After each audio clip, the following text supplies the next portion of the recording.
रामपुर नाम के एक छोटे से गांव में राजू नाम का एक 18 वर्षीय लड़का रहा करता था। राजू अनाथ था। उसकी माँ उसे जन्म देते ही चल बसी और उसके पिता ही उसे पालने के एकमात्र सहारा थे। जब राजू 8 साल का था तो उसके पिता किसी काम से जंगल गए और फिर कभी लौटकर नहीं आए। उसके बाद राजू पूरी तरह अकेला हो गया। राजू गांव की एक टूटी फूटी झोपड़ी में रहता था। उसके घर के पास ही गांव का सरपंच और उसकी पत्नी रहते थे। उनकी अपनी कोई संतान नहीं थी, इसलिए राजू के माता पिता के गुजर जाने के बाद उन्होंने ही राजू को पाला। ये लो राजू बेटा, ये खाना खा लो और अगर कम पड़े तो मुझसे आकर ले लेना। अरे मौसी, मैं कब तक आपके ऊपर बोझ बनकर बैठा रहूंगा? अब तो मुझे शर्म आती है। अरे बेटा, ये तुम कैसी बातें कर रहे हो? अगर तुम हमारे अपने बच्चे नहीं हो तो इसका मतलब थोड़े ना है कि तुम हम पर कोई बोझ हो। आगे से ऐसी बात मत करना। चुपचाप ये खाना खाओ। यह कहकर सरपंच की पत्नी सीमा वहां से चली गई। राजू ने आराम से खाना खाया। खाने के बाद जब वह झोपड़ी से बाहर निकला तो सामने ही सरपंच दिखाई दिए। राजू ने उन्हें देखा और सीधे उनके पास जा पहुंचा। राजू बेटा, खाना खा लिया है ना? जी सरपंच साहब, अभी अभी मौसी खाना देकर गई थी और मैं वही खाकर घर से निकला हूँ।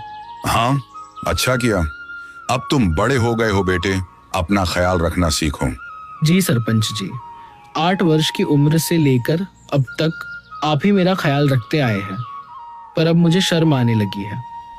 अब मैं कुछ काम करना चाहता हूँ। इसमें शर्म की क्या बात है बेटा? हमने तो हमेशा तुम्हें अपना ही माना है। लेकिन अगर तुम्हारा मन फिर भी कुछ करने का है तो सुनो, गांव के पास वाला जंगल अब पहले जैसा खतरनाक नहीं रहा। चाहो तो वहां जाकर लकड़ियां काट सकते हो या शहद इकट्ठा कर सकते हो। जी सरपंच जी, मैं कल ही जंगल जाऊंगा। अब समय आ गया है कि मैं अपने लिए और आपके लिए कुछ कर दिखाऊं। अगले दिन राजू एक कुल्हाड़ी लेकर जंगल की ओर चल पड़ा। कुछ ही देर में वह जंगल पहुंच गया। जंगल में कदम रखते ही उसने सोचा, कुछ भी कहो, सरपंच जी ने बचपन से लेकर अब तक मेरी बहुत मदद की है। अब समय आ गया है कि मैं अपने पैरों पर खड़ा होकर दिखाऊं और अब मैं उनकी सेवा करूं ताकि उन्हें अपनी संतान की कमी महसूस न हो और वे हमेशा खुश रहे। अभी राजू ये सोच ही रहा था कि अचानक उसकी नजर एक कोयल पर पड़ी जो उसे बड़े ध्यान से देख रही थी।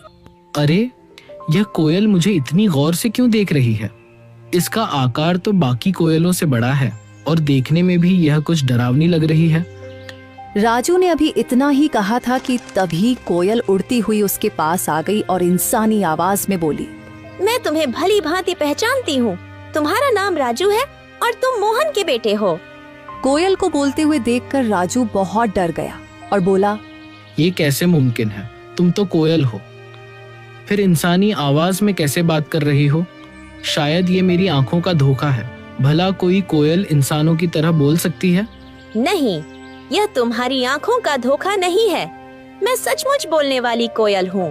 असल में मैं भी कभी इंसान थी, लेकिन एक तांत्रिक ने मुझ पर श्राप दे दिया और मैं कोयल की शक्ल में बदल गई। मैं तुम्हारे पिता के रहस्यों के बारे में सब कुछ जानती हूँ। वे कुछ समय पहले जंगल गए थे और फिर कभी वापस नहीं आए। अरे, न जाने कौन हो तुम। मैं ऐसे कैसे तुम्हारी बात पर विश्वास करूं? कभी सोचा है तुमने? तुम पिछले कई वर्षों से बिना पिता के रह रहे हो, लेकिन गांव में कोई भी तुम्हारे पिता के बारे में बात नहीं करता। तुम्हारी कोई मदद नहीं करता सिवाय तुम्हारे गांव के सरपंच के।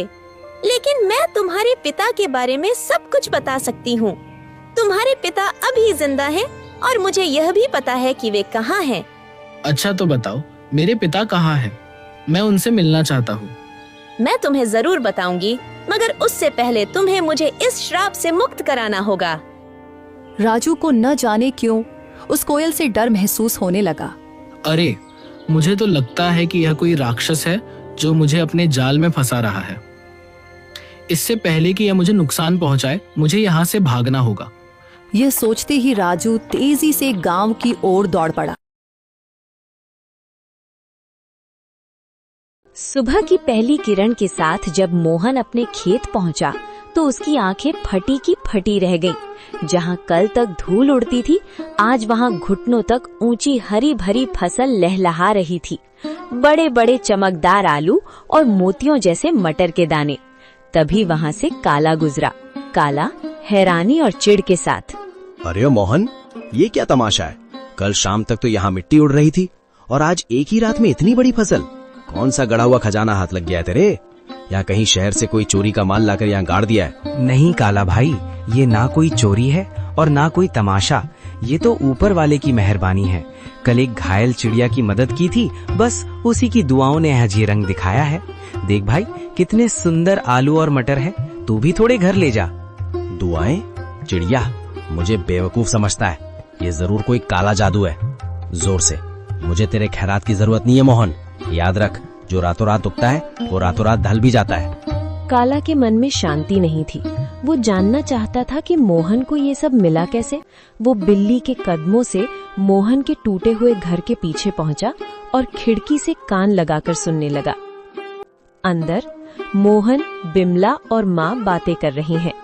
मोहन, मुझे अब भी यकीन नहीं होता। वो सुनहरी परी सच में हमारे लिए फरिश्ता बनकर आई थी। उसने कहा था ना कि जब तक दिल साफ रहेगा ये फसल बढ़ती रहेगी। हाँ बिमला, उसने उसी बरगद के पेड़ के पास दर्शन दिए थे जहाँ से मैं रोते हुए लौट रहा था। वो दिव्य प्रकाश, वो ममता भरी आंखें, मैं कभी नहीं भूल सकता। काला भाई को शक हो रहा था, पर उसे कैसे समझाऊं कि ये सब दया का फल है। काला खिड़की के बाहर बुदबुदाते हुए, अच्छा तो ये बात है। बरगद का पेड़, परी और सुनहरी पोटली। अगर उस भीख मंगे मोहन को परी मिल सकती है तो मैं तो उससे कहीं ज्यादा चालाक हूँ। मैं भी कल उसी पेड़ के पास जाऊंगा और उस परी से सब कुछ छीन लूंगा। काला सुबह सुबह उसी बरगद के पेड़ के नीचे पहुंच गया। उसने एक जाल बिछाया और एक चिड़िया के आने का इंतजार करने लगा। उसने सोचा कि वो किसी चिड़िया को घायल करेगा और फिर उसकी मदद का नाटक करेगा। कहाँ है वो परी? ओ चिड़िया, बाहर निकल। देख, मैं तेरे लिए कितने दाने लाया हूँ। बस एक बार मेरे सामने आ जा और मुझे वो मखमली पोटली दे दे। मुझे आलू मटर नहीं, मुझे सोना चाहिए, चांदी चाहिए। मैं उस मोहन से बड़ा आदमी बनना चाहता हूँ। काला घंटों चिल्लाता रहा। कभी रोने का नाटक करता तो कभी लालच में पेड़ की टहनियां हिलाता, लेकिन वहाँ सन्नाटा छाया रहा। अचानक एक तेज ठंडी हवा चली और एक आकाशवाणी हुई। काला, प्रार्थना हृदय से की जाती है, लालच से नहीं। मोहन ने एक जान बचाने के लिए अपनी कमीज फाड़ी थी और तू एक जान लेने के लिए जाल बिछा रहा है। जा, तुझे कुछ नहीं मिलेगा क्योंकि तेरा मन ईर्ष्या की राख से भरा है। लालच की फसल कभी मीठी नहीं होती। नहीं, ये नाइंसाफी है। उस गरीब को सब कुछ और मुझे कुछ नहीं। अगर मुझे नहीं मिला तो मैं मोहन का भी कुछ नहीं रहने दूंगा। मैं आज रात उसके खेत को शमशान बना दूंगा। मोहन ने पहली फसल घर लाई। बिमला ने जब आलू और मटर की सब्जी बनाई तो उसकी खुशबू पूरे गांव में फैल गई। बीमार माँ ने जैसे ही एक निवाला खाया, उनके चेहरे पर रौनक आ गई। पिताजी, ये आलू तो बहुत मीठे हैं। क्या ये सचमुच हमारे खेत के हैं? अब मुझे स्कूल जाने के लिए नया बस्ता मिलेगा ना? हाँ मेरे बच्चे, अब हम कभी भूखे नहीं सोएंगे। बिमला देखो, भगवान ने सुन ली। आज माँ की आंखों में चमक देखी? ये उन जादुई बीजों का ही प्रताप है। बिमला आंखों में आंसू भरकर, मैं तो डर गई थी मोहन। मुझे लगा था कि गरीबी हमारी पहचान बन गई है, लेकिन आज पहली बार लग रहा है कि हमारे घर में भी लक्ष्मी ने कदम रखा है। पर मुझे उस काला से डर लगता है। उसकी नजरें हमारे खेत पर जमी हैं।